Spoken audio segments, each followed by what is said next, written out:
Hey, what's going on out there today, world? Donta Holliman here again, shooting another video for you guys. And this video is part two to the three T's to success.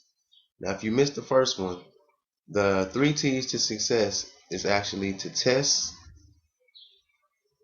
to track, and to tweak. Now, in the first one, it was just basic, and I was just explaining what those things are. And in this video, actually, I'm going to get into full detail about what you need to be testing, tracking, and tweaking.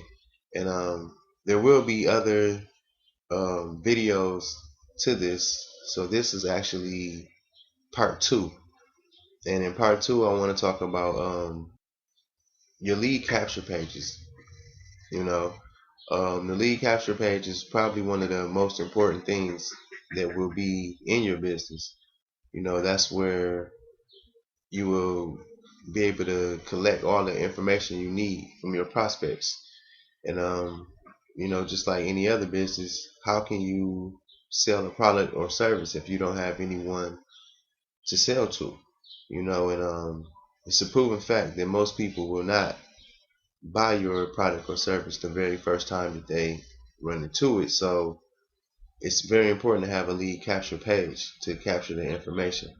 But more than likely you might know what a lead capture page is, or some of you don't, but let's just assume you do.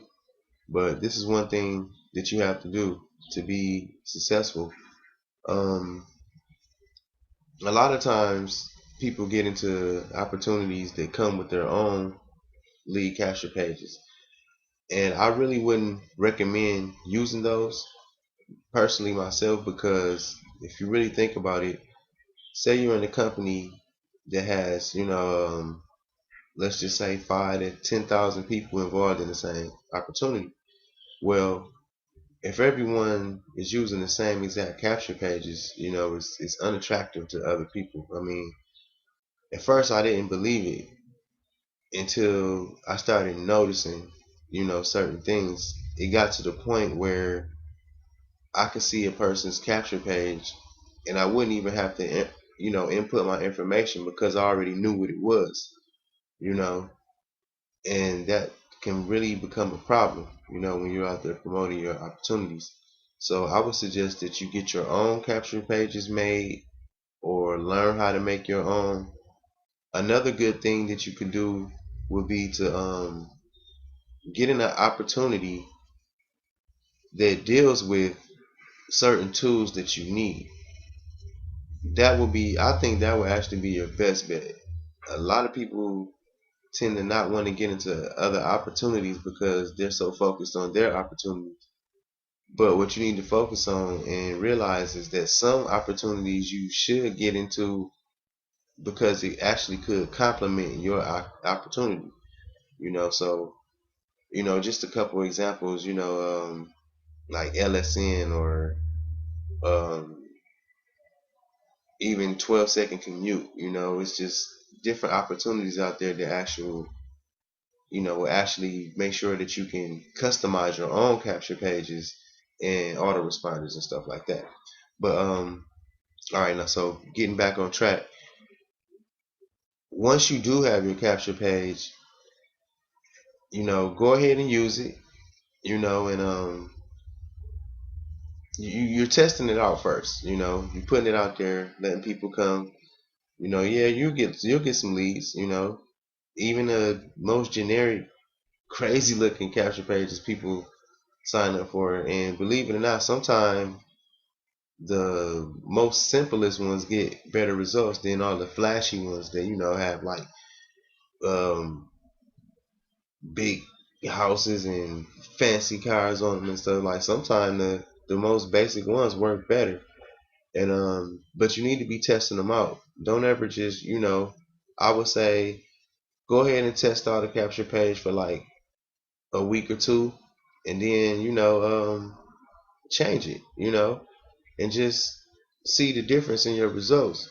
But there's also other tools that you might need to use so you can track your results. That it'll break it all the way down and give you like certain percentage of how many people are coming in and checking out your offer through what capture page, and you can figure out which capture page is doing best.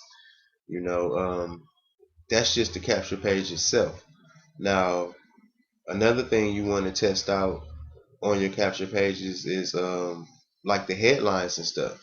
You know, you could just change like one word and it can make a big difference. You know, or you can put a picture on there, or take a picture off and replace it with a video. It's just many different things that you can be experimenting with. And as long as you're tracking it with, certain tracking tools, you'll be able to tell what's performing the best. So that's part two, as far as, tracking it, testing it out and tweaking.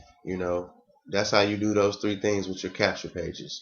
Just change certain stuff around, make sure you're tracking it so you will know your results, so you know what you need to tweak. And it's really simple once you get that down.